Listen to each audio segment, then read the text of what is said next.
سابق وزیر اعظم پاکستان عمران خان کی کال پر پاکستان تحریک انصاف کی مقامی قیادت سابق چیئرمین بلدیہ خالد محمود بھٹی، راشد جٹ، حاجی شہزاد، جنید سرور بھٹی، نوید فیض اور رانا عباس مکو کی قیادت میں سینکڑوں کارکنوں نے اردو بازار میں امپورٹڈ حکومت کے خلاف احتجاجی مظاہرہ کیا۔ اس موقع پر کراچی جلسہ سے چیئرمین پاکستان تحریک انصاف عمران خان کا خطاب سننے کے لیے بڑی سکرین کو لگایا گیا۔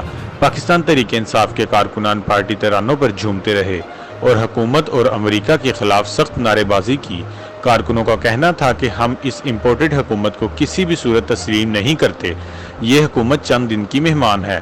پشاور کے بعد کراچی کی عوام نے فیصلہ سنا دیا کہ بیرونی سازش کسی بھی صورت کامیاب نہیں ہوگی۔ ہم بھکاری نہیں بلکہ آزاد ملک کے باشندے ہیں۔ کٹ پتلی حکومت صرف اپنے کرپشن کے کیسز ختم کرنے اور امریکہ کی جی حضوری کے لیے بنی ہے، جس کو ہم کبھی کامیاب نہیں ہونے دیں گے۔